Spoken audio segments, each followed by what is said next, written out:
Welcome to the first session of the Lecture NoSQL Databases. We will start with an introduction and a recap of relational databases. The lecture is based on my book Advanced Data Management, where you can find more information on the covered topics. Contents of this lecture are, on the one hand, the tabular, row-wise storage model of relational database systems, together with their standard query language SQL. On the other hand, we will look at other non-relational database systems like graph databases, XML databases, key-value stores, column stores, and extensible record stores. We will start with some background on database management systems in general. First of all, we can ask why we need a database system at all and what are requirements towards a database management system. Let's look at some requirements in detail. The database system is required to manage data. Users want to store and update data and search for data in the database. Users may also require transaction management. That is, the database system should be able to process a sequence of operations without interruption, a property called atomicity. The database system should also provide appropriate interfaces for programming languages and applications to make the access easier. In the era of big data, we want the database system to be able to store huge amounts of data. On the one hand, data might be structured, like the relational data model with a fixed schema. On the other hand, data might be semi-structured, like in a tree or graph model. However, data might also be totally unstructured and consist of arbitrary text documents. Data management should also be efficient, in the sense that we want both fast storage and fast retrieval of data. We want data to be available for a long period of time. This includes that data is persisted on disk after writing to the database system. Reliability of a database system includes that data are not distorted and we maintain integrity of data. Distributed storage helps us ensure some form of physical redundancy. That is, the database system automatically creates a backup copy from which we can recover in case of a server failure. Consistency ensures that we do not store incorrect or contradictory data. This also includes that we automatically verify consistency constraints, for example data dependencies like functional dependencies or foreign key constraints. In case of a distributed database system, the system should automatically update the copies. Logical non-redundancy means that we do not store duplicate information in the database. For example, for one person, we do not store his address twice at different locations. Logical non-redundancy helps us reduce erroneous data and avoid anomalies. Lastly, we also want to have multi-user support in the database system. That is, it should support concurrent access by multiple users or applications. We might also require access control so that confidential data of users is protected, for example by authorized views. Database design helps us decide which data are relevant for my customer or application. Database design also clarifies how the relevant data should be stored in the database system. Several criteria for a good database design might be relevant. Completeness ensures that all aspects are covered, while soundness ensures that only correct information is stored. Minimality ensures that only necessary information is stored.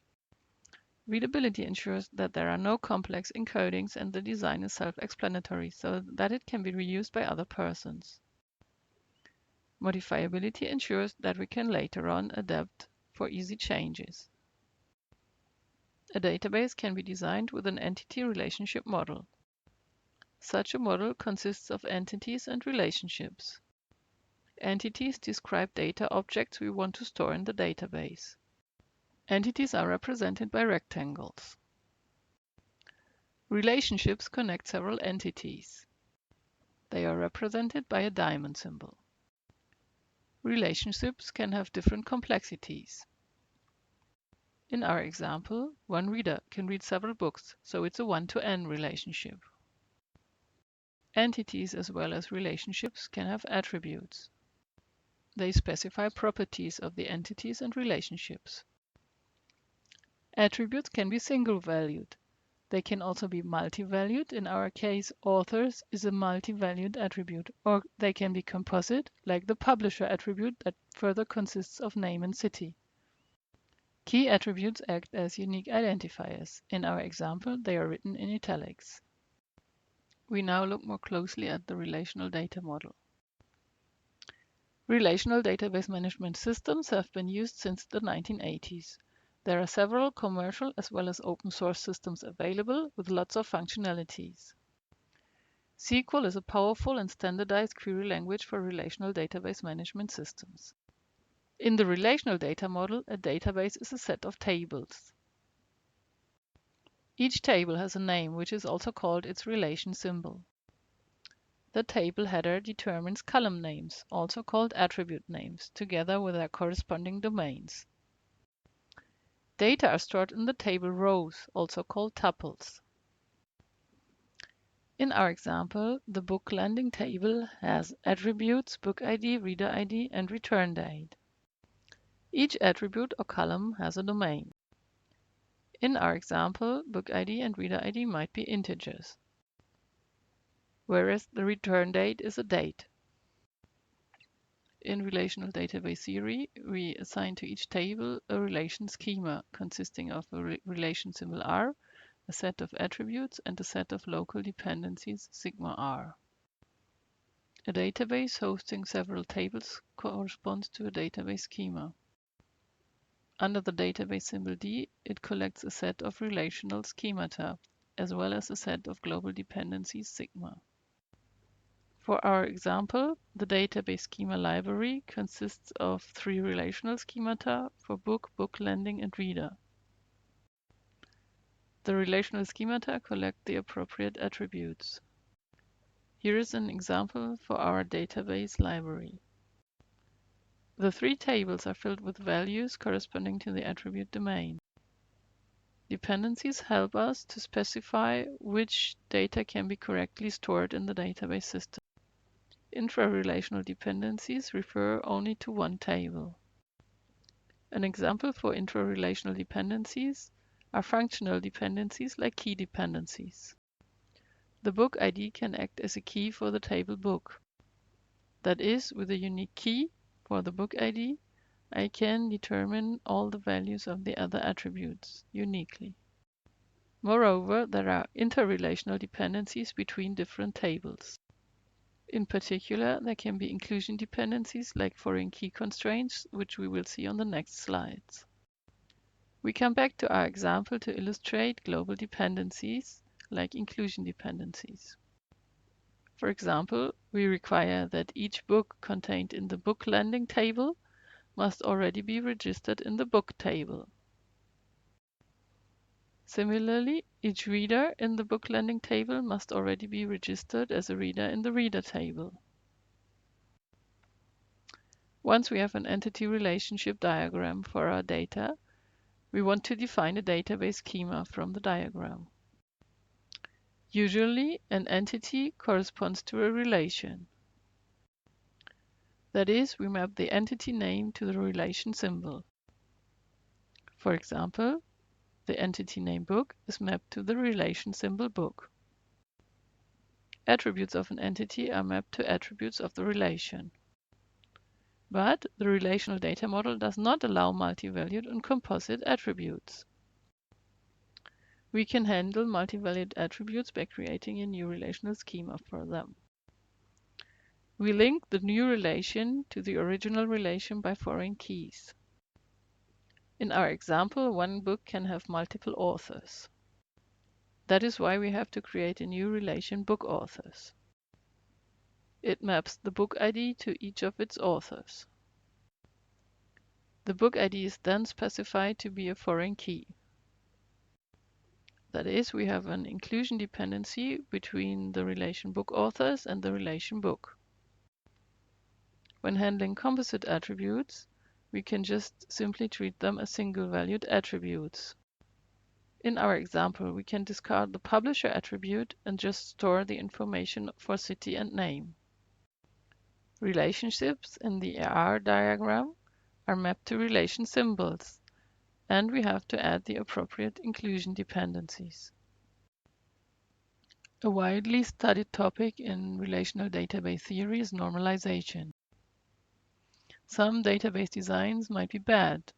They might have tables that contain too many attributes, or tables that combine the wrong attributes, or even tables may store data duplicates, and in this case we have some form of logical redundancy in the design. Such designs lead to problems when inserting, deleting, or updating values. They cause so-called anomalies. An insertion anomaly occurs when we need all attribute values before we insert a tuple. However, we might not be aware of some values. A deletion anomaly occurs when we have to delete a tuple, and by this deletion we lose more information than we actually intended. An update anomaly occurs when data are stored redundantly, so values have to be changed in more than one tuple or even in more than one table. A normalization step results in a good distribution of the attributes among the tables, and it helps us reduce anomalies. Normalization can, for example, be guided by functional dependencies, because these dependencies helps us specify which attributes determine values of other attributes. Several normal forms for relational tables have been analyzed. The first normal form disallows multi-valued and composite attributes. The second normal form relies on functional dependencies, so that all non-key attributes are fully dependent on the key attributes. The third normal form requires that all non-key attributes are directly dependent on the key attributes. Several advanced normal forms exist too. We just look at the small unnormalized table for our library example. All information is collected in one single huge table. As you can see, it is very difficult to just register a reader who has not yet lent out a book. Such problems are avoided when normalizing the table. In our example, normalization results in 3 independent tables. We can now register readers independent from any book information. We consider relational queries now. We run queries to get information out of the database. We may want to specify conditions to select relevant tuples. We may want to restrict tables to a subset of attributes. We will now look at relational calculus, relational algebra, and SQL.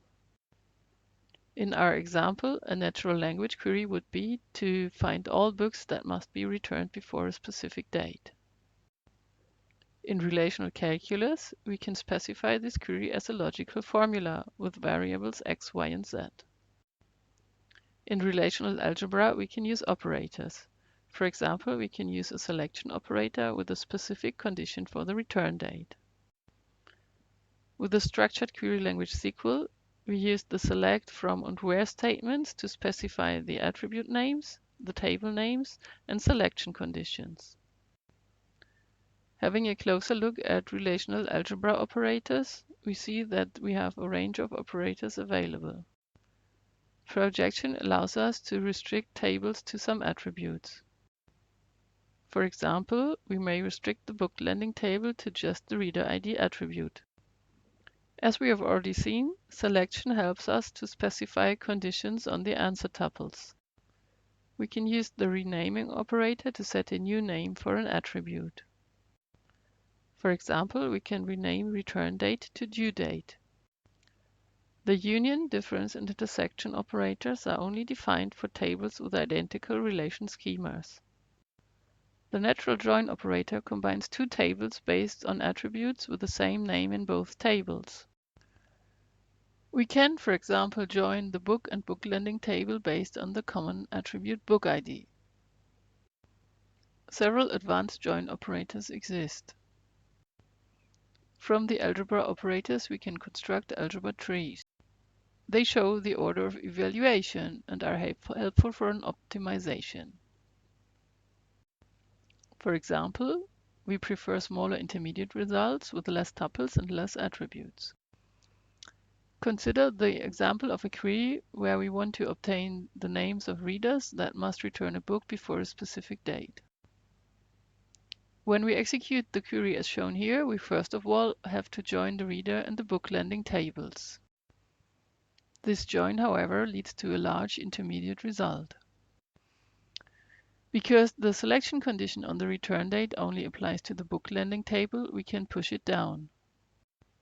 Hence, the intermediate result of the join operator is smaller because we only retrieve relevant tuples from the book lending table. Lastly, here you see a very brief overview of SQL operators. We have data definition statements like create schema or create table. We have data modification statements like insert, delete, and update. And we have the select statement to retrieve data from the database. An important topic for databases are transactions. Transactions and concurrency management address problems that can occur when modifying data in the database.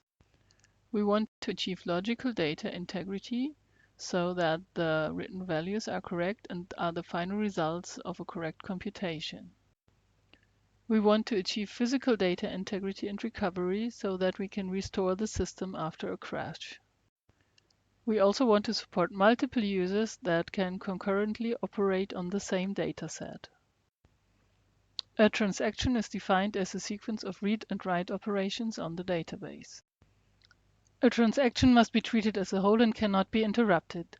It must lead from one consistent database state to another consistent database state.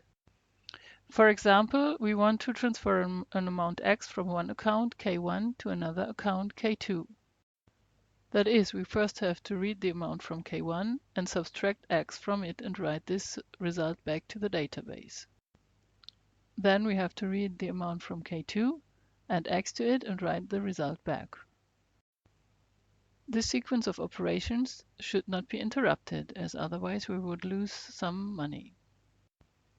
Asset properties aim to ensure a correct execution of transactions. Atomicity ensures that all operations are executed and are not interrupted. Consistency ensures that the values written by a transaction are correct. Isolation ensures that concurrent transactions, for example of different users, do not interfere. Durability ensures that all transaction results are persistent in the database, and we can recover the system, for example, by using a transaction log. We now look at some weaknesses of the relational model. First of all, in the relational model, we have the problem of semantic overloading. That is, relations or tables are used to represent both entities and relationships. In our example, we see that both reader and book entities, as well as the book lending relationship, are represented by relational schemata. Moreover, the relational data model requires a strict homogeneity. From the horizontal perspective, that means that all tuples range over the same attributes. From the vertical perspective, that means that values in one column come from the same attribute domain. And we can only have atomic values in data cells. Relational databases usually have a weak support for recursion. A transitive closure operation would be necessary for this. However, recursion is difficult to express in SQL as it requires both join and union. We now discuss why a non-relational approach makes sense. In the last decades, new requirements have come up for data management. For example, data are organized in more complex structures like social networks. Data are also constantly modified. We have very frequent updates. Last but not least, data are distributed over a huge number of interconnected servers, for example, in cloud storage. In sum, we can say that this NoSQL movement incorporates the revival of non-relational data models for novel applications and on modern hardware. The term NoSQL, in the sense of not only SQL, is covering database systems that have data models other than the conventional relational tables. They also support programmatic access to the database system or query languages other than SQL. NoSQL databases can cope with schema evolution or can handle schemaless data. They support data distribution in a server network by design. And they do not strictly adhere to the ACID properties, in particular in terms of consistency of conventional relational database management systems. This was the introduction session of the NoSQL database lecture. Thank you for listening.